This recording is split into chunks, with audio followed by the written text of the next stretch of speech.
Welcome to Harshit institute. ఈరోజు మనం current అఫైర్స్లో భాగంగా ఇటీవల కాలంలో జరిగినటువంటి మోస్ట్ ఇంపార్టెంట్ ఈవెంట్స్ అన్ని కూడా డిస్కస్ చేద్దామండి. మీరందరూ కూడా రెగ్యులర్గా ఫాలో అవుతున్నారు, చాలా సంతోషం. మన యొక్క హర్షిత్ ఇన్స్టిట్యూట్ ప్రతిరోజు కూడా ఎవరైతే ఆస్పిరెంట్స్ ఉంటారో ఈ యొక్క కాంపిటేటివ్ ఎగ్జామ్స్కి, అది ఏ ఎగ్జామ్ అయినా కావచ్చు, ఎవరైతే ప్రిపేర్ అవుతున్నారో వాళ్ళందరూ కూడా రెగ్యులర్గా ఫాలో అవ్వాల్సినటువంటి మోస్ట్ ఇంపార్టెంట్ ఈవెంట్ ఏంటంటే మన కరెంట్ అఫైర్స్. ఈ కరెంట్ అఫైర్స్లో ఇటీవల కాలంలో జరిగినటువంటి ప్రతి విషయాన్ని కూడా మీ ముందు తీసుకురావడం జరుగుతుంది. అలాగే రెగ్యులర్గా ఫాలో అవుతూ ఉండండి. వీక్లీ వన్స్ నెక్స్ట్ మేము వేరొక ప్లాన్ చేస్తున్నామండి. వీక్లీ వన్స్ మీకు ఇప్పుడు జరిగినటువంటి కరెంట్ అఫైర్స్ మీద మీకు ఒక టెస్ట్ కూడా మీకు కండక్ట్ చేయడం అనేది జరుగుతుంది. కాబట్టి ఎటువంటి పరిస్థితులను కూడా మిస్ అవ్వకుండా తప్పనిసరిగా రెగ్యులర్గా మన యొక్క కరెంట్ అఫైర్స్ని ఫాలో అవుతూ ఉండండి. మన హర్షిత్ ఇన్స్టిట్యూట్ యొక్క మొబైల్ యాప్ని కూడా డౌన్లోడ్ చేయండి. నెక్స్ట్ అదేవిధంగా మీ ఫ్రెండ్స్ అందరికీ కూడా షేర్ చేయండి మరియు లైక్ చేయండి. ఓకేనండి. మన ఈ కరెంట్ అఫైర్స్లో భాగంగా మొట్టమొదటిసారిగా ఫస్ట్ ఆఫ్ ఆల్ భారతదేశంలోని ఏ రాష్ట్రంలో సిమ్లీపాల్ బయోస్పియర్ రిజర్వ్ ఉంది? ఇక్కడ మనకి అడిగినటువంటి బిట్ ఏంటంటే సిమ్లీపాల్ బయోస్పియర్. ఇది ఇటీవల కాలంలో వార్తల్లోకి రావడం అనేది జరిగింది. సిమ్లీపాల్ బయోస్పియర్ ఏంటి, దాని యొక్క ఇంపార్టెన్స్ ఏంటి, అది ఏ రాష్ట్రంలో ఉందో ఒకసారి చూద్దామండి. ఇక్కడ సిమ్లీపాల్ బయోస్పియర్ రిజర్వ్ అది ఒక నేషనల్ పార్క్, మన భారతదేశంలోనే 7th largest park. Simlipal biosphere reserve అనేది 7th largest park in India. Next ఇది దేనికి ప్రసిద్ధి అంటే బెంగాల్ టైగర్స్కి ఇది చాలా ప్రసిద్ధి చెందినటువంటి ప్రాంతం. అంతేకాకుండా ఎందుకు వార్తల్లోకి వచ్చింది ఇటీవల కాలంలో చూసుకున్నట్లయితే గత 2 వారాలుగా ఈ సిమ్లీపాల్ బయోస్పియర్లో విపరీతమైనటువంటి మంటలు చెలరేగడం అనేది జరిగింది. కాబట్టి ఆ మంటలను ఆర్పడానికి ఆ రాష్ట్ర ప్రభుత్వం విపరీతంగా ప్రయత్నం చేస్తుంది. అయితే ఇటీవల కాలంలో అది ఒక విధానానికంటే ఆ మంటల్ని ఆర్పే విధానంలో వీళ్ళు సక్సెస్ అవ్వడం అనేది జరిగింది. కాబట్టి ఇక్కడ మనకి బిట్ ఏంటంటే భారతదేశంలోని ఏ రాష్ట్రంలో సిమ్లీపాల్ బయోస్పియర్ రిజర్వ్ ఉంది? The Simlipal biosphere reserve is located in which Indian state? The Simlipal biosphere reserve is located in which Indian state? ఇక్కడ మనం 4 ఆప్షన్లు తీసుకున్నాం. 1 ఒడిశా, 2 ఉత్తరాఖండ్, 3 రాజస్థాన్, 4 గోవా. ఈ 4 రాష్ట్రాల్లో ఏది కరెక్ట్ ఆన్సర్ చూద్దాం. వీటిలో మనకి ఇంకా ఏంటి, దాని యొక్క ఇంపార్టెన్స్ ఏంటి, సిమ్లీపాల్ బయోస్పియర్ యొక్క ఇంకో ఇంపార్టెన్స్ ఏంటంటే రెడ్ సిల్క్ కాటన్ ట్రీస్ ఇక్కడ విరివిగా పెరుగుతాయండి. ఈ కాటన్ ట్రీస్ అనేవి చాలా ప్రసిద్ధి చెందినటువంటి red silk cotton trees. Red silk పేరు గుర్తుంచుకోవాలి, చాలా చాలా important. Red silk cotton trees ఎక్కడ పెరుగుతాయంటే ఎక్కువగా ఈ సిమ్లీపాల్ బయోస్పియర్లో ఎక్కువగా ఉండడం అనేది జరుగుతుంది. 7th largest park in India. ఇక్కడ బెంగాలీ టైగర్స్కి చాలా ప్రసిద్ధి.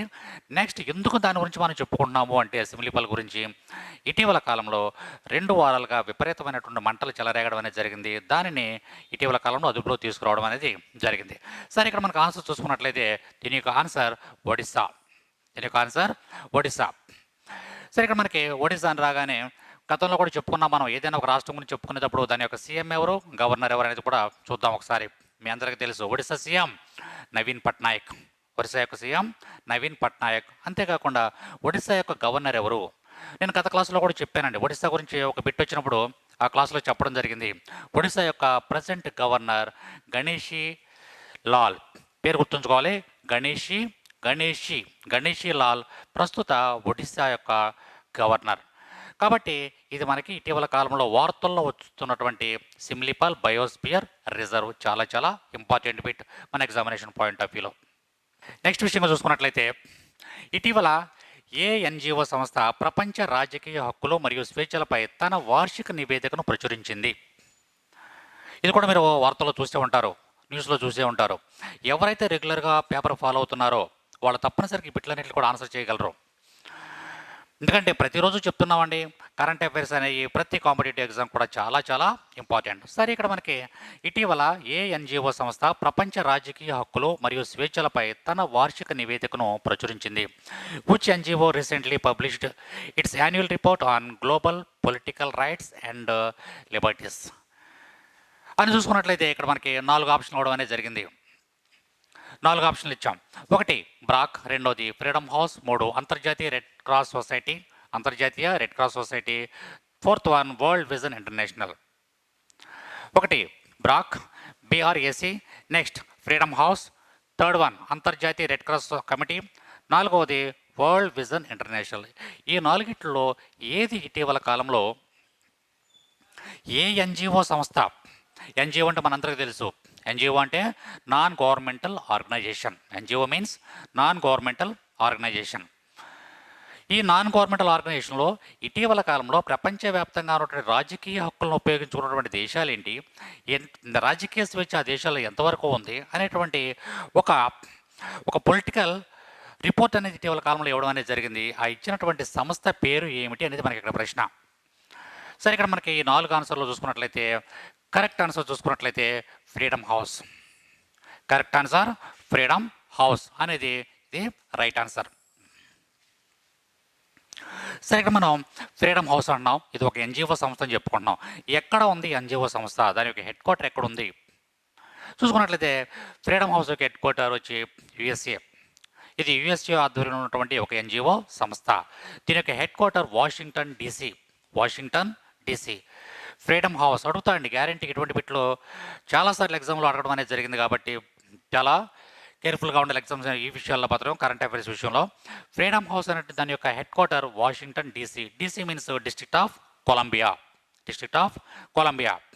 నెక్స్ట్, ఈ ఫ్రీడమ్ హౌస్ అనేటువంటి ఎన్జిఓ సంస్థని ఎప్పుడు ఏర్పాటు చేశారు, ఇలా కూడా అడగొచ్చు బిట్టు మనకి. ఏ విధంగానంటే ఇటీవల కాలంలో వార్తల్లో నిలుస్తున్నటువంటి ఫ్రీడమ్ హౌస్ యొక్క హెడ్ క్వార్టర్ ఎక్కడ ఉంది, ఆ విధంగా కాకపోయినా దాని యొక్క రూపకర్త ఎవరు, లేకపోతే దాన్ని ఎప్పుడు ఫామ్లోకి రావడం జరిగింది, దాని యొక్క ఫౌండేషన్ ఎప్పుడు జరిగింది అని కూడా అడగొచ్చు. దాన్ని మొట్టమొదటిసారిగా స్థాపించినటువంటి సంవత్సరం 1941. 1941 సంవత్సరంలో ఈ ఫ్రీడమ్ హౌస్ అనేటువంటి ఎన్జిఓ సంస్థని ప్రారంభించారు. నెక్స్ట్, ఇంకొక విషయంగా చూసుకున్నట్లయితే ఫస్ట్ చైర్పర్సన్ ఎవరు, ఈ యొక్క ఫ్రీడమ్ హౌస్కి ఫస్ట్ చైర్పర్సన్ ఎవరంటే ఎలినార్ రూజ్వెల్ట్. Elinor Roosevelt. కాబట్టి ఈ యొక్క ఫ్రీడమ్ హౌస్కు సంబంధించినటువంటి మోస్ట్ ఇంపార్టెంట్ ఈవెంట్స్ ఇది యుఎస్ఏ ఆధ్వర్యంలో ఉన్నటువంటి ఎన్జిఓ సంస్థ. దీని యొక్క హెడ్ క్వార్టర్ వాషింగ్టన్ డీసీలో ఉంది. నెక్స్ట్, దీన్ని 1941లో ఏర్పాటు చేయడం అనేది జరిగింది. నెక్స్ట్, దీని యొక్క ఫస్ట్ చైర్పర్సన్ ఎలినార్ రూజ్వెల్ట్. అంటే ఎందుకు పనిచేస్తుంది అంటే దీని యొక్క మెయిన్ కాన్సెప్ట్ ఏంటంటే ప్రపంచవ్యాప్తంగా ఉన్నటువంటి ప్రజాస్వామ్యం ఏ విధంగా ఉంది, ప్రజలకు స్వేచ్ఛ ఏ విధంగా ఉంది, ప్రజల్లో సమానత్వం ఏ విధంగా ఉంది అనే విషయాలన్నింటినీ కూడా ఒక రిపోర్ట్ రూపంలో ప్రతి సంవత్సరం కూడా ఇది అందిస్తున్నటువంటి ప్రముఖమైనటువంటి ప్రపంచవ్యాప్త సంస్థ ఇది. కాబట్టి ఫ్రీడమ్ హౌస్ అనేటువంటి పదాన్ని మనం తప్పనిసరిగా గుర్తుంచుకోవాల్సి ఉంటుంది. ఇక్కడ మనకి నెక్స్ట్ బిట్గా చూసుకున్నట్లయితే మిలియన్ ప్లస్ జనాభా విభాగంలో is of living index. Million plus జనాభా విభాగంలో ఈజ్ ఆఫ్ లివింగ్ ఇండెక్స్ 2020 ప్రకారం ఏ నగరం ఉత్తమ నగరంగా అవతరించింది? ఈ 4 నగరాల్లో ఇక్కడ మనకి 4 నగరాలు ఇవ్వడం అనేది 4 సిటీస్ ఇవ్వడం అనేది జరిగింది. ఒకటి చూసుకున్నట్లయితే మనకి first one Bengaluru, second one Pune, third one Chandigarh, fourth one Bengaluru. ఈ 4 నగరాల్లో 2 ఆప్షన్లు ఒకేసారి పడినాయండి. ఇక్కడ మనకి బెంగళూరు, పూణే, చండీగఢ్, వేరొక చెన్నై అనుకుందాం. అయితే ఇక్కడ ఈ 4 నగరాల్లో ఏది ఈజ్ ఆఫ్ లివింగ్ ఇండెక్స్లో 2020 ఏ నగరం ఉత్తమ నగరంగా ఎన్నిక కాబడింది అని చూసుకున్నట్లయితే ఇక్కడ మనకి 2 ఆప్షన్లు ఒకటే కాబట్టి కరెక్ట్ ఆన్సర్ చూసుకున్నట్లయితే బెంగళూరు. బెంగళూరు అనేది కరెక్ట్. గతంలో కూడా మనం పెట్టి చెప్పడం జరిగిందండి. ఒక 2-3 డేస్ క్రితం జరిగినటువంటి మన కరెంట్ అఫైర్స్ పార్ట్లో చూసుకున్నట్లయితే దీని గురించి చెప్పడం జరిగింది. అంటే మిలియన్ జనాభా దాటినటువంటి నగరాలలో సుమారుగా ఎన్ని నగరాలు తీసుకున్నారంటే ఆ విషయం కూడా మనం చెప్పాం. మొత్తం 111 సిటీస్ని వీళ్ళు ఎంపిక చేయడం అనేది జరిగింది. 111 సిటీస్ని ఎంపిక చేయడం అనేది జరిగింది. ఈ 111 సిటీస్ని 2 కేటగిరీస్గా విభజించారు. 111 సిటీస్ని 2 కేటగిరీస్గా విభజించారు. దాంట్లో ఇక్కడ మనకి ఒకటేమో 49 సిటీస్, ఇంకోటేమో 62 సిటీస్. ఈ యొక్క 49 సిటీస్ ఏంటి, 49 సిటీస్ ఏంటో చూసుకున్నట్లయితే ఒక మిలియన్ జనాభా కంటే ఎక్కువ ఉన్నటువంటి నగరాలు, ఇదేమో మిలియన్ జనాభా కంటే తక్కువ ఉన్నటువంటి నగరాలు. వీటిల్లో ఉత్తమ నగరాలు ఏవి అని ఈజ్ ఆఫ్ లివింగ్ ఇండెక్స్ 2020 2020లో దీన్ని అనౌన్స్ చేయడం అనేది జరిగింది. వాటిలో ఫస్ట్ ప్లేస్ వచ్చినటువంటి నగరం ఏదంటే బెంగుళూరు. ఫస్ట్ ప్లేస్ వచ్చినటువంటి నగరం బెంగుళూరు. తర్వాత చూసుకున్నట్లయితే second place Pune, third place Ahmedabad, fourth place Chennai. ఈ 4 ప్లేస్లు తప్పనిసరిగా గుర్తుంచుకోవాలండి. ఇటీవల కాలంలో ఈజ్ ఆఫ్ లివింగ్ ఇండెక్స్ 2020 ప్రకారం ఉత్తమ నగరంగా బెస్ట్ సిటీగా ఎన్నికైనటువంటి నగరం ఏదంటే బెంగళూరు. సెకండ్ నగరం ఏది 2 Pune, third place Ahmedabad, fourth place Chennai. వీటిలో ఈ 49లో అంటే 1 మిలియన్ జనాభా కంటే ఎక్కువ ఉన్నటువంటి నగరాల్లో ఫస్ట్ బెంగళూరు, రెండో చూసుకున్నట్లయితే పూణే, మూడవది అహ్మదాబాద్, నాలుగవది చెన్నై. సరే, ఎందుకు దీని గురించి ఎంత మనం ఇంపార్టెంట్గా చెప్పుకుంటున్నాం? ఈజ్ ఆఫ్ లివింగ్ ఇండెక్స్ 2020 గురించి ఎందుకు మనం ఇంపార్టెన్స్ చెప్పుకున్నామంటే ఇది కేంద్ర ప్రభుత్వం రిలీజ్ చేసేటటువంటి ఒక రిపోర్ట్ అండి. ఇది కేంద్ర గృహ పట్టణ శాఖ మంత్రి అయినటువంటి హర్దీప్ సింగ్ పూరి పేరు గుర్తుంచుకోవాలి. కేంద్ర గృహ మరియు పట్టణ శాఖ మంత్రి అయినటువంటి హర్దీప్ సింగ్ పూరి ఇటీవల కాలంలో ఈ యొక్క రిపోర్ట్ని రిలీజ్ చేయడం అనేది జరిగింది. కాబట్టి ఎవరైతే ఇక్కడ ప్రీవియస్ క్లాసెస్ అన్నీ కూడా ఫాలో అవుతున్నారో వాళ్ళకి బిట్టు గతంలో కూడా చెప్పడం జరిగింది. ఇక్కడ దీంట్లో 2 కేటగిరీస్. ఫస్ట్ కేటగిరీ 1 మిలియన్ కంటే ఎక్కువ జనాభా ఉన్నటువంటి నగరాలు, 1 మిలియన్ కంటే తక్కువగా ఉన్నటువంటి జనాభా ఉన్నటువంటి నగరాలు. మొత్తం నగరాలు ఎన్ని అంటే 111. ఇదేమో 49 అనేది ఏమో ఎక్కువ, 1 మిలియన్ కంటే ఎక్కువ జనాభా ఉన్న నగరాలు, 62 మిలియన్ కంటే తక్కువ జనాభా ఉన్నటువంటి నగరాలు. వీటిలో చూసుకున్నట్లయితే మనకి బెంగళూరు, పూణే, అహ్మదాబాద్ అండ్ చెన్నై మొదటి 4 స్థానాల్లో ఉండడం అనేది జరిగింది. దీని గురించి మనం ఎందుకు చెప్పుకుంటాం అంత ఇంపార్టెంట్గా అని చూసుకున్నట్లయితే దీనిని మన కేంద్ర గృహ పట్టణ శాఖ మంత్రి అయినటువంటి హర్దీప్ సింగ్ పూరి ఇటీవల కాలంలో ఈ యొక్క రిపోర్ట్ని విడుదల చేయడం అనేది జరిగింది. కాబట్టి మనకి ఎగ్జామినేషన్ పాయింట్ ఆఫ్ వ్యూలో చాలా ఇంపార్టెంట్ విషయం ఇది. నెక్స్ట్, భారతదేశంలోని ఏ రాష్ట్రంలో బావోదాన్ అనే వరి రకమైనటువంటి విస్తారంగా పండుతుంది? ఒక రకమైనటువంటి వరి ఉంది, వరి రకం. దాంట్లో ఆ పేరేంటంటే బావోదాన్ అనేటువంటి వరి. ఇది ఒక వరిలో ఉన్నటువంటి ఒక రకం. ఆ రకాన్ని పండించేటటువంటి రాష్ట్రం ఏది అనేది మనకి ఇక్కడ బిట్టు. ఇవన్నీ కూడా మన ఎగ్జామినేషన్ పాయింట్ ఆఫ్ వ్యూలో ప్రతిదీ కూడా చాలా ఇంపార్టెంట్. ఒక నోట్స్ రూపంలో తప్పనిసరిగా రాసుకోవాలండి మీరు. ఇవన్నీ కూడా ఏ రోజు మిస్ అవ్వకోకుండా ప్రతిరోజు కూడా నోట్స్ రూపంలో రాసుకోవాలి. భారతదేశంలోని ఏ రాష్ట్రంలో బావోదాన్ అనే వరి రకం విస్తారంగా పండిస్తున్నారు అని చూసుకున్నట్లయితే ఇక్కడ మనం 4 ఆప్షన్లు తీసుకున్నాం. 1 వెస్ట్ బెంగాల్, 2వది అస్సాం, 3 ఒడిస్సా, 4 కర్ణాటక. మళ్ళొకసారి చూద్దాం. ఇక్కడ Baodhan is a variety of a rice cultivated in which Indian state?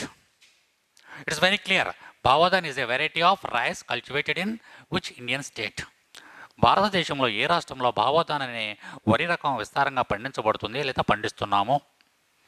West Bengal, Assam, Odisha and last one is Karnataka. ఈ 4 ఆన్సర్లు చూసుకున్నట్లయితే మనకి కరెక్ట్ ఆన్సర్ అస్సాం. ఇక్కడ దీన్నే మనం ఏమంటామంటే ఈ బావోదాన్ రైస్ని మనం ఏమంటామంటే బ్రౌన్ రైస్ అని కూడా పిలవడం అనేది జరుగుతుంది. ఈ రైస్ని మనం ఏమంటామంటే బ్రౌన్ రైస్. ఎందుకు ఈ రైస్ గురించి మనం ప్రత్యేకంగా చెప్పుకుంటున్నాము అంటే దీంట్లో ఐరన్ చాలా ఎక్కువగా ఉంటుందండి. ఐరనే కాకుండా మాంగనీస్, విటమిన్స్, నెక్స్ట్ మరి ముఖ్యంగా ఫైబర్ ఎక్కువగా ఉంటుంది. జీర్ణశక్తిని పెంపొందించేటటువంటి ఫైబర్ అనేది ఈ యొక్క రైస్లో చాలా ఎక్కువగా ఉంటుంది.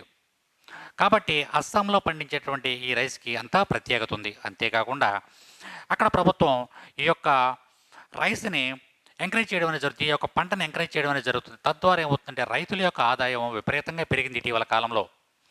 అస్సాంలో ఉన్నటువంటి రైతుల యొక్క ఆదాయం విపరీతంగా పెరిగింది. కేవలం దేనివల్ల అంటే బావోదాన్ అనేటువంటి వరి రకం వల్ల. కాబట్టి మనకి ఎగ్జామినేషన్ పాయింట్ ఆఫ్ వ్యూలో ఇది చాలా ఇంపార్టెంట్ బిట్గా మనం గుర్తుంచుకోవాలి. నెక్స్ట్ చూసుకున్నట్లయితే మనకి ఇటీవల ప్రచురించిన మున్సిపల్ పనితీరు సూచిక ప్రకారం మిలియన్ ప్లస్ నగరాల విభాగంలో ఏ నగరం మొదటి స్థానంలో ఉంది? నగరాల విషయంలో చూద్దామండి. ఇక్కడ నగరాల విభాగంలో ఏ మున్సిపల్ పెర్ఫార్మ్స్ ఇండెక్స్ దాని ప్రకారం చూసుకున్నట్లయితే ఏ నగరం ప్రథమ స్థానంలో ఉందని చూసుకున్నట్లయితే సూరత్, లక్నో, ఇండోర్, భోపాల్. ఇక్కడ 4 మున్సిపల్ కార్పొరేషన్స్ 4 మున్సిపాలిటీలు 4 మున్సిపాలిటీలు ఇవ్వడం జరిగింది. ఈ మున్సిపాలిటీస్ని కూడా తీసుకున్నారు వీళ్ళు. తీసుకొని ఆ నగరాల డేటా ఇవ్వడం అనేది మున్సిపాలిటీస్ యొక్క డేటా ఇవ్వడం అనేది జరిగింది. వాటి ప్రకారం చూసుకున్నట్లయితే ప్రథమ స్థానంలో ఉన్నటువంటి నగరం ఏది అంటే మున్సిపాలిటీ ఏది అని చూసుకున్నట్లయితే Surat, Lucknow, Indore, Bhopal. Correct answer Indore. Correct answer indoor.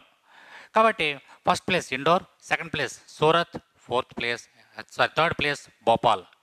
ఈ 3 ప్లేస్లు కంపల్సరీ గుర్తుంచుకోవాలి. ఇండోర్, సూరత్ అండ్ భోపాల్. ఈ మొదటి 3 స్థానాల్లో ఉన్నాయి. ఏ విభాగంలో? అబవ్ మిలియన్ పాపులేషన్ కలిగినటువంటి మున్సిపాలిటీస్. అక్కడ వేరియేషన్ గుర్తుంచుకోవాలని మీరు. ఎందుకంటే ఈ బిట్ను మనం ఎందుకు డిస్కస్ చేసుకుంటున్నాము అంటే ఇటీవల కాలంలో ఇంతకుముందే చెప్పాను, ఇటీవల కాలంలో కేంద్ర గృహ పట్టణ శాఖ మంత్రి దీన్ని రిలీజ్ చేశారు. కాబట్టి ఎప్పుడైనా సరే మన రాష్ట్రపతి కానీ, ప్రధానమంత్రి కానీ, కేంద్ర మంత్రులు కానీ ఏమైనా పథకాలు కానీ, ఏమైనా రిపోర్ట్స్ కానీ, ఏమైనా పెర్ఫార్మెన్స్ ఇండెక్సెస్ కానీ ఏమైనా రిలీజ్ చేసినప్పుడు వాటి మీద మనం కాన్సన్ట్రేషన్ చేయాలి. అవి మనకు ఎగ్జామినేషన్ పాయింట్ ఆఫ్ వ్యూలో చాలా చాలా ఇంపార్టెంట్. ఏ కేంద్ర మంత్రి అయినా సరే ఏదైనా పథకాన్ని రిలీజ్ చేసినా, ప్రధానమంత్రి ఏదైనా పథకాన్ని రిలీజ్ చేసినా, రాష్ట్రపతి ఏదైనా పథకాన్ని రిలీజ్ చేసినా తప్పనిసరిగా వాటి మీద మనం ఫోకస్ పెట్టాలి. ఎందుకంటే వాటిని ఎగ్జామినర్ కంపల్సరీ వాటిని అబ్జర్వ్ చేస్తాడు. వాటిని కంపల్సరీ ఎగ్జామ్ పాయింట్ ఆఫ్ వ్యూలో మనల్ని ఒక బిట్ రూపంలో అడుగుతాడు గ్యారంటీగా. కాబట్టి మున్సిపాలిటీల విభాగంలో మిలియన్ కంటే ఎక్కువ జనాభా కలిగిన మున్సిపాలిటీలలో first municipality Indore municipality, second municipality Surat municipality, third municipality Bhopal municipality. సరే, ఇక్కడ మనకి ఈ మున్సిపాలిటీల విభాగంలోనే బిలో 1 మిలియన్, 1 మిలియన్ కంటే తక్కువ జనాభా ఉన్నటువంటి మున్సిపాలిటీలలో వాటిలో ఫస్ట్ ప్లేస్ ఏది, సెకండ్ ప్లేస్ ఏది, థర్డ్ ప్లేస్ చూసుకుంటే న్యూఢిల్లీ 1, తిరుపతి మరియు గాంధీనగర్. న్యూఢిల్లీ, తిరుపతి మరియు గాంధీనగర్. కాబట్టి ఈ విషయాలన్నీ కూడా మనం తప్పనిసరిగా గుర్తుంచుకోవాల్సి ఉంటుంది. Next, aroma mission. ఆరోమా మిషన్లో భాగంగా జమ్మూలో ఏ మూలికను పండిస్తున్నారు, లేదా ఏ పంటను పండిస్తున్నారు, లేదా ఏ జాతిని పండిస్తున్నారు అని చూసుకున్నట్లయితే which herb is being cultivated in Jammu as a part of the aroma mission. చూడండి ఒకసారి. Which herb is being cultivated in Jammu as part of the aroma mission. Aroma మిషన్లో భాగంగా జమ్మూలో ఏ మూలిక లేదా ఏ హెర్బ్ని పండిస్తున్నారు, లేకపోతే ఏ పంటని పండిస్తున్నారు అని చూసుకున్నట్లయితే ఇక్కడ మనకి ఏంటి అసలు ఈ ఆరోమా మిషన్ అంటే ఏంటి? ఆరోమా మిషన్ అంటే ఏంటి? భారతదేశ వ్యాప్తంగా కొన్ని రకాలైనటువంటి పంటలు పండించాలని చెప్పేసి ఇటీవల కాలంలో ఇప్పుడు ప్రజెంట్ జరిగేది ఆరోమా మిషన్ ఫేజ్ 2 జరుగుతుందండి. ప్రజెంట్ ఆరోమా మిషన్ ఫేజ్ 2 జరుగుతుంది. ఫేజ్ 1 చూసుకున్నట్లయితే 2016 ప్రాంతంలో ఫేజ్ 1 స్టార్ట్ అయింది. దాంట్లో ఏంటంటే ఆరోమాటిక్ ప్లాంట్స్, భారతదేశంలో ఆరోమాటిక్ ప్లాంట్స్ డెవలప్ చేయాలి అని చెప్పేసి మన ప్రధాని నరేంద్ర మోడీ గారు సంకల్పించుకోవడం అనేది జరిగింది. ఆరోమాటిక్ ప్లాంట్స్ అంటే ఏంటి? మనకి లావెండర్ కానీ, రోజ్మెరీ కానీ, అశ్వగంధ కానీ ఇటువంటి మూలికాపరమైనటువంటి మొక్కలు ఇవి వైద్యానికి పనిచేసేవి, లేకపోతే మానవుని యొక్క ఆరోగ్యాన్ని పెంపొందింపజేసేటటువంటి ఒక పంటలను పండించాలనే ఉద్దేశంతో ఒక మిషన్ స్టార్ట్ చేశారు. దాన్ని ఏమంటామంటే ఆరోమా మిషన్ అంటాం. ఈ ఆరోమా మిషన్లో ఏం చేస్తారంటే ఆరోమాటిక్ ప్లాంట్స్ పెంచుతారు. ప్రభుత్వం ఏం చేస్తుందంటే వాటికి కొంత సబ్సిడీ ఇవ్వడం అని వాటిని ప్రోత్సహిస్తుంది అనమాట. ఆరోమాటిక్ ప్లాంట్స్ని ప్రోత్సహించడం అనేది జరుగుతుంది. అయితే ఇక్కడ మనం అడిగినటువంటి బిట్ ఏంటంటే, మనం డిస్కస్ చేసుకునేటువంటి బిట్ ఏంటంటే ఆరోమా మిషన్లో భాగంగా జమ్మూ కాశ్మీర్లో ఇటీవల కాలంలో ఏ పంటకు ఎక్కువ ప్రాధాన్యత ఇస్తున్నారు అనేది చూసుకున్నట్లయితే మనకి లావెండర్. వీటిలో ఈ 4 ఆప్షన్లో 1 లావెండర్, 2 పాస్లీ, 3 పుదీనా, 4 తులసి చూసుకున్నట్లయితే lavender is the correct answer. సరే, లావెండర్ చూసే ఉంటారు లావెండర్ కలర్. ఈ యొక్క లావెండర్ దేంట్లో ఉపయోగిస్తారో దీన్ని సోప్స్లో కానీ ఎయిర్ ఫ్రెషనర్స్లో కానీ అనేకమైనటువంటి ఆరోగ్యకారకమైనటువంటి ఔషధాల్లో కూడా ఈ లావెండర్ను ఉపయోగించడం అనేది జరుగుతుంది. ఈ లావెండర్ ఒక ఎకరానికి వచ్చి ఆ లావెండర్ పువ్వుల నుంచి తీసినటువంటి నూనె నుండి కానీ ఒక ఎకరానికి వచ్చి సుమారుగా 40 లీటర్ల 40 litres only 40 litres oil produce అవ్వడం అనేది జరుగుతుంది. 1 లీటర్ ఆయిల్ వచ్చి 10,000. దాని యొక్క కాస్ట్ ఎంతంటే 10,000 రూపీస్. 1 లీటర్ వచ్చి 10,000 రూపీస్. అంత వాల్యుబుల్ ఆయిల్ అనమాట ఇది లావెండర్ ఆయిల్ అనేది. కాబట్టి అటువంటి పంటని ఈ లావెండర్ పంట 1 లీటర్ మనకు మామూలుగా లీటర్ ఏదైనా ఒక ఆయిల్ కొనాలంటే లీటర్ 150 200 300 ఎంత ఉంటుంది జనరల్గా. కానీ అదే లావెండర్ ఆయిల్ 1 లీటర్ వచ్చి 10,000 రూపీస్ ఉంటుంది. అటువంటి పంటని జమ్మూ కాశ్మీర్లో కేంద్ర ప్రభుత్వం యొక్క సహకారంతో దీన్ని పండించడం అనేది జరుగుతుంది. ఆ యొక్క ప్రాసెస్ పేరు ఏంటంటే ఆరోమా మిషన్ ఫేజ్ 2 జరుగుతుందండి ప్రజెంట్. నెక్స్ట్ ఇక్కడ మనకి ఈ యొక్క ఆరోమా ప్రాజెక్టు మొట్టమొదటిసారిగా ఎప్పుడు ప్రారంభించారని చెప్పాను 2016 ప్రజెంట్ జరిగేది ఫేజ్ 2. నెక్స్ట్ ఎవరెవరి యొక్క కోలాబరేషన్తో జరుగుతుంది, దీనికి సపోర్ట్ చేసేటువంటి 2 సంస్థలు ఉన్నాయి, ముఖ్యమైనటువంటి సంస్థలు. ఒకటి సిఎస్ఐఆర్, రెండవది ఐఐఎం జమ్మూ. ఐఐఐఎం జమ్మూ ఈ 2 సంస్థలు కూడా కలిపి ఈ యొక్క పంటల మీద రీసెర్చ్ చేయడం అనేది జరుగుతుంది. కాబట్టి మనం గుర్తుంచుకోవాల్సిన విషయం ఏంటంటే aroma mission second phase Jammu Kashmir lavender. Next దాని యొక్క ఇంపార్టెన్స్, లావెండర్ యొక్క ఇంపార్టెన్స్ 1 లీటర్ 10,000 రూపీస్. నెక్స్ట్ 1 ఎకరానికి 40 లీటర్స్ వరకు ఆయిల్ని మనం అక్కడ ప్రొడ్యూస్ చేయడానికి అవకాశం ఉంది. ఈ విషయాలన్నీ కూడా మనకి ఎగ్జామినేషన్ ఏ విధంగా అడగొచ్చు. బిట్ అనేది ఎప్పుడు కూడా కరెంట్ అఫైర్స్లో భాగంగా ఏదో ఒక బిట్ చదువుకుని ఆన్సర్ చదువుకుంటే మన ఆన్సర్ చేయలేమండి. దాని సరౌండింగ్స్ అన్నీ కూడా చూస్తూ ఉండాలి. ప్రతిరోజు 5 to 10 బిట్స్ మనం మీ ముందు తీసుకురావడం జరుగుతుంది. అలా రెగ్యులర్గా కనుక ఫాలో అయినట్లయితే కానీ అట్లీస్ట్ ఒక 1 మంత్ చూస్తే మీకు మంచి నోట్స్ తయారవుతుంది. తర్వాత ఒక 2-3 మంత్స్ తర్వాత మళ్ళీ ఒకసారి రివిజన్ చేసుకున్నట్లయితే ఇంకా మీకు ఈ కరెంట్ అఫైర్స్లో టాపర్గా ఉంటారు మీరు. కాబట్టి ప్రతి ఎగ్జామ్లో కరెంట్ అఫైర్స్ అనేది చాలా చాలా ఇంపార్టెంట్. కాబట్టి మన హర్షిత్ ఇన్స్టిట్యూట్ తరపున మోస్ట్ ఇంపార్టెంట్ బిట్స్ అన్నీ కూడా తీసుకొని వాటిని వెరీ క్లియర్గా మీకు ఎక్స్ప్లెయిన్ చేయడం జరుగుతుంది. ప్రతిరోజు క్లాస్ చూడండి, ఎటువంటి పరిస్థితుల్లోనూ క్లాస్ మిస్ అవ్వద్దు. జస్ట్ 20 మినిట్స్ మీరు దాని గురించి ఈ యొక్క కరెంట్ అఫైర్స్ గురించి టైం కేటాయించండి. ఇక్కడ మనకి నెక్స్ట్ చూసుకున్నట్లయితే ఐసీఎల్ఈడి యొక్క పూర్తి రూపం ఏమిటి? ఇక్కడ మనకి 4 ఆప్షన్లు ఇవ్వడం అనేది జరిగింది. Inter band cascade light emitting పరికరం, inter based cascade light emitting diode, internal link band cascade light emitting, none of the above 5 AV కావు. ఇక్కడ మనకి 4 ఆప్షన్స్ ఇవ్వడం జరిగింది. 4 ఆప్షన్లో 4th వన్ ఈజ్ 5 AV కావు, నన్ ఆఫ్ ద అబవ్. ఈ 3 ఆప్షన్లో ఏది కరెక్టు? ఐసీఎల్ఈడికి అబ్రివేషన్ ఏంటి అని చూసుకున్నట్లయితే correct answer is the first one is the correct answer. ఇది కూడా ఇటీవల కాలంలో వార్తల్లో వస్తున్నటువంటి ఒక మోస్ట్ ఇంపార్టెంట్ ఈవెంట్గా మనం చెప్పుకోవచ్చు. నెక్స్ట్, ఏ రకానికి చెందిన అరుదైన ఆస్ట్రేలియన్ స్థానిక తేనెటీగ జాతులు ఇటీవల ఆస్ట్రేలియా తూర్పు తీర భాగంలో కనుగొన్నారు? ఏ రకానికి చెందిన అరుదైనటువంటి ఆస్ట్రేలియన్ స్థానిక తేనెటీగ జాతులు ఇటీవల కాలంలో ఆస్ట్రేలియా తూర్పు తీర భాగంలో కనుగొన్నారు? వాటిలో మనకి 4 ఆప్షన్లు ఇచ్చామండి. Apis cerana indica, Apis dorsata, Apis florea, ఫారోహేలియస్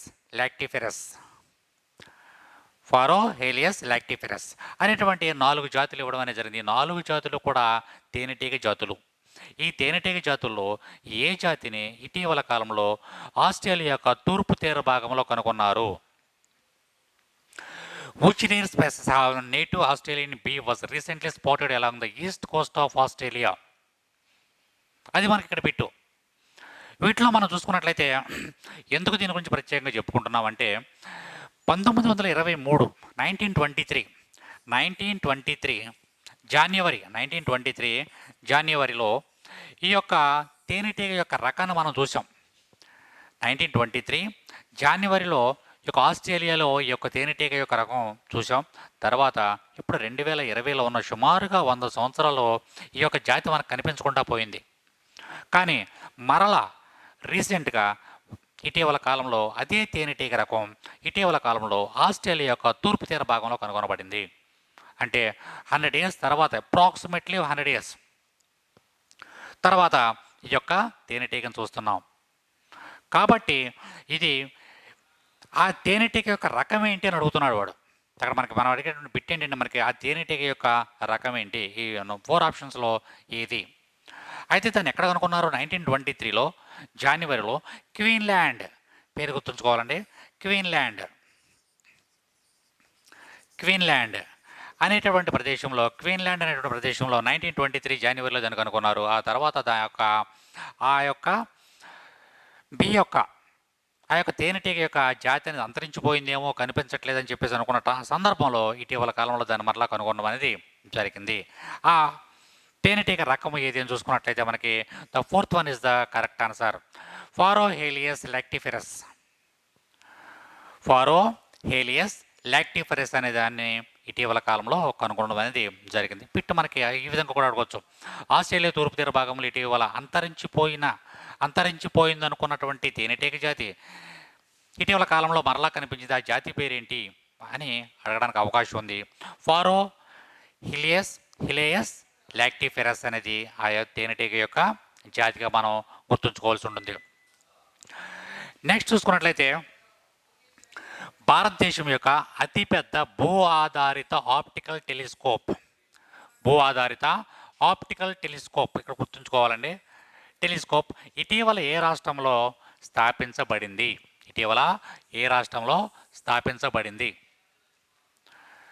అది ఇక్కడ మనకి ఇంపార్టెంట్ బిట్ అండి. India's largest ground based optical telescope has been installed in which state? The question is, India's largest ground-based optical telescope has been installed in which state? ఏ రాష్ట్రంలో అతిపెద్ద భూ ఆధారిత optical టెలిస్కోప్ను నిర్మించబడింది? ఇక్కడ మనకి 4 ఆప్షన్లు ఇవ్వడం అనేది జరిగింది. The first one is Punjab, Goa, Karnataka, Uttarakhand. ఇక్కడ పిట్టు అతిపెద్ద భూ ఆధారిత ఆప్టికల్ టెలిస్కోప్, అది ఇంపార్టెంట్ మనకి. ఇక్కడ అతిపెద్ద భూ ఆధారిత optical telescope, ground based optical telescope ఎక్కడ స్థాపించబడింది అని చూసుకున్నట్లయితే మనకి అది చెప్పబోయే ముందు అసలు ప్రపంచంలో బిగ్గెస్ట్ టెలిస్కోప్ ఎక్కడుంది? మన భారతదేశంలో బిగ్గెస్ట్ టెలిస్కోప్ స్థాపించబడింది అని చెప్పుకుంటున్నాం మనం. అది ఏ రాష్ట్రంలో ఉంది, అసలు ప్రపంచంలో ఎక్కడుంది? ఆ 2 విషయాలు కూడా ఒకసారి చూద్దాం మనం. వీటిలో మనకి ఫస్ట్ చూసుకున్నట్లయితే మన భారతదేశంలో చూసుకున్నట్లయితే ఈ 4 ఆప్షన్లో కరెక్ట్ ఆన్సర్ ఉత్తరాఖండ్. భారతదేశంలోని అతి పెద్ద భూ ఆధారిత ఆప్టికల్ టెలిస్కోప్ ఉన్నటువంటి రాష్ట్రం ఉత్తరాఖండ్లో దాని యొక్క పేరు ఏంటంటే దేవస్థల్ అబ్జర్వేటరీ. గుర్తుంచుకోవాలని పేరు, దేవస్థల్ పేరు గుర్తుంచుకోలేదు. దేవస్థల్ అబ్జర్వేటరీ అని గుర్తుంచుకోవాలి. దేవస్థల్ ఆ పదం గుర్తుంచుకోవాలి. దేవస్థల్ అబ్జర్వేటరీ, దాన్ని మనం ఏమంటామంటే దేవస్థల్ ఆప్టికల్ టెలిస్కోప్ అని చెప్పేసి అంటాం. దేవస్థల్ ఆప్టికల్ టెలిస్కోప్. ఇది ఎక్కడుంది? ఉత్తరాఖండ్లో మరి ముఖ్యంగా ఎక్కడుందండి? నైనిటాల్లో ఇది ఉండవనే జరిగింది. దీన్ని ఎప్పుడు ఏర్పాటు చేశారు? 2016 సంవత్సరం మార్చి 31ని. ఎప్పుడు కరెంట్ అఫైర్స్లో మనం ఎందుకు చెప్పుకుంటున్నాం?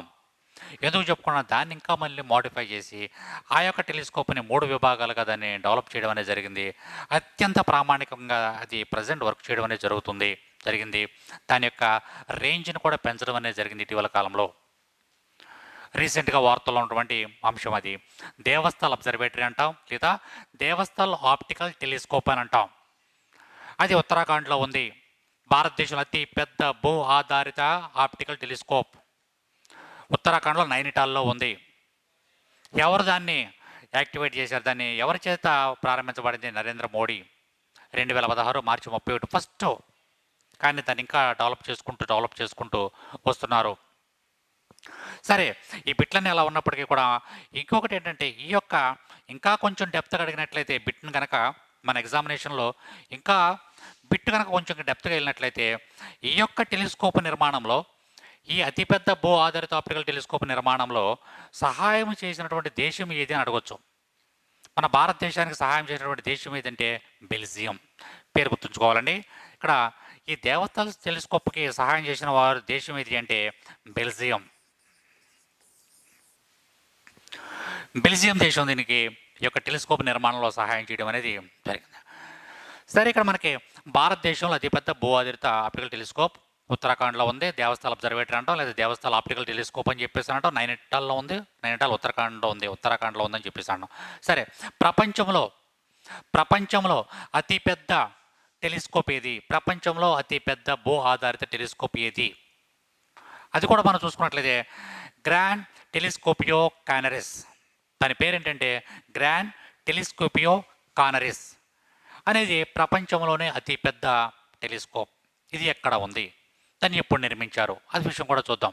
ప్రపంచంలో అతిపెద్ద టెలిస్కోప్ అయినటువంటి గ్రాండ్ టెలిస్కోపియో కానరిస్ అనేది స్పెయిన్ దేశంలో ఉంది. స్పెయిన్ గుర్తుంచుకోవాలండి, స్పెయిన్. దాన్ని 2009 సంవత్సరంలో నిర్మించడం అనేది జరిగింది. కాబట్టి భారతదేశము మరియు ప్రపంచము. భారతదేశం అయితే ఉత్తరాఖండ్, ప్రపంచం అయితే స్పెయిన్. అది భారతదేశం అయితే 2016, స్పెయిన్లో అయితే 2009. రెండు కూడా గ్రౌండ్ బేస్డ్ ఆప్టికల్ టెలిస్కోప్స్ అనమాట. ఇవి గ్రౌండ్లో ఉండి విశ్వాంతరాల్లో ఏమేమి జరుగుతున్నాయో వాటిలన్నింటినీ కూడా చాలా క్షుణ్ణంగా పరిశీలించడానికి ఉపయోగపడేటువంటి టెలిస్కోప్స్. కాబట్టి ఇవి కూడా మనకి చాలా చాలా ఇంపార్టెంట్ ఎగ్జామినేషన్ పాయింట్ ఆఫ్ వ్యూలో. నెక్స్ట్ చూసుకున్నట్లయితే ఇక్కడ మనకి ADFOSE యొక్క పూర్తి రూపం ఏంటి, దాని యొక్క అబ్జర్వేషన్ ఏంటి అని చూసుకున్నట్లయితే ఇక్కడ 4 ఆప్షన్లు ఇవ్వడం అనేది జరిగింది మనకి. ADFOSE దాని యొక్క అబ్రివేషన్ ఏంటి? వీటిలో మనకి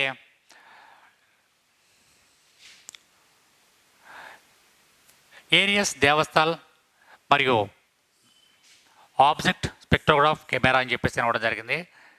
దేవస్థాల్ ఆబ్జెక్ట్ స్కానియో కెమెరా అని ఇవ్వడం జరిగింది. ఇలా కరెక్ట్గా మీకు తెలుగు పదాల కంటే కూడా ఇంగ్లీష్ పదాలు ఒకసారి చూడండి. ఈ 4 ఆప్షన్లో ఏది కరెక్ట్? మనకి ఈ 4 ఆప్షన్లో ఏది కరెక్ట్? ADFOSE అనే దానికి అబ్రివేషన్ ఏంటి అని చూసుకున్నట్లయితే the first one is the correct answer. ARIES Devasthal faint object spectrograph and camera. ఇది మనం గతంలో చెప్పుకున్నటువంటి కానీ ఆ ప్రాంతంలో దీన్ని నిర్మించడం అనేది దాని యొక్క కెమెరా యొక్క పేరు. దీని యొక్క కెమెరా యొక్క పేరు మనకి దేవస్థల్ ఆప్టికల్ టెలిస్కోప్ యొక్క కెమెరా యొక్క రూపమే ఇది ADFOSE. నెక్స్ట్ మనకి ఏరియస్ అంటే మన అర్థం ఏంటంటే ఆర్యభట్ట రీసెర్చ్ అబ్జర్వేషన్ ఇన్స్టిట్యూట్ని ఏరియస్ అని చెప్పేసి చెప్పడం జరుగుతుంది. కాబట్టి ఈ గత 2-3 రోజుల్లో ఈ యొక్క 1 or 2 days క్రితం నుంచి వచ్చినటువంటి కరెంట్ అఫైర్స్ విభాగంలో ఇవన్నీ కూడా మోస్ట్ ఇంపార్టెంట్ ఈవెంట్స్గా మనం గుర్తుంచుకోవాల్సి ఉంటుంది. ప్రతి బిట్టు కూడా మనకి చాలా చాలా ఇంపార్టెంట్. ఎగ్జామినేషన్ పాయింట్ ఆఫ్ వ్యూలో ప్రతి బిట్టు కూడా చాలా చాలా ఇంపార్టెంట్. ఇక్కడ మనం ఇప్పటివరకు చూసుకున్నటువంటి బ్రీఫ్గా 1 minute వీటన్నింటి గురించి కూడా ఒకసారి చూద్దామండి. వీటిలో మనకి మనం మొదటి చెప్పుకున్నది ఏంటంటే భారతదేశంలోని ఏ రాష్ట్రంలో సిమ్లీపాల్ బయోస్పియర్ రిజర్వ్ ఉంది? సిమ్లీపాల్ బయోస్పియర్ రాసుకోవాలి, దాని యొక్క ఇంపార్టెన్స్ ఏంటని చెప్పుకున్నాం. అదేవిధంగా ఇటీవల ఏ NGO సంస్థ తన రాజకీయ హక్కులు మరియు స్వేచ్ఛలపై ఒక ప్రకటన రిలీజ్ చేసింది? ఫ్రీడమ్ హౌస్ ఎక్కడ ఉంది, దాని యొక్క ఇంపార్టెన్స్ ఏంటి, దాని యొక్క మొట్టమొదటి చైర్పర్సన్ ఎవరనే విషయం కూడా మనం డిస్కస్ చేసుకోవడం జరిగింది. అదేవిధంగా మిలియన్ ప్లస్ నగరాల్లో ఫస్ట్ ప్లేస్ వచ్చినటువంటి నగరం ఏది? బెంగళూరు అని చెప్పుకున్నాం. అదేవిధంగా భావోదాన్ రైస్, చాలా పవర్ఫుల్ రైస్, చాలా ఇంపార్టెంట్ రైస్, ఫైబర్ ఎక్కువ ఉన్నటువంటి రైస్, అది ఏ రాష్ట్రంలో పండుతుందో చూసుకున్నాం మనం. అదేవిధంగా ఇటీవల మున్సిపాలిటీస్లో ఫస్ట్ ప్లేస్లో ఉన్నటువంటి నగరం ఏది అని చూసుకున్నాం, అది కూడా ఇండోర్ సంబంధించినటువంటి నగరం. Next aroma mission phase 2 Jammu కాశ్మీర్లో ఏం పండిస్తున్నారు? లావెండర్, దాని యొక్క ఇంపార్టెన్స్ అనేది కూడా చూసుకున్నాం మనం. ICLED యొక్క అబ్రివేషన్ ఏంటో చూసాం. అంతేకాకుండా మనకి ఆస్ట్రేలియాలో ఇటు అంతరించిపోయింది అనుకున్నటువంటి ఒక తెగ, ఒక తేనెటీగల జాతి. ఆ జాతి పేరేమిటి? అది మళ్ళా 100 సంవత్సరాల తర్వాత కనిపించింది. దాని పేరేంటి? ఫారోహిలియస్ లాక్టిఫెరస్. దాని గురించి కూడా మనం డిస్కస్ చేసుకోవడం అనేది జరిగింది.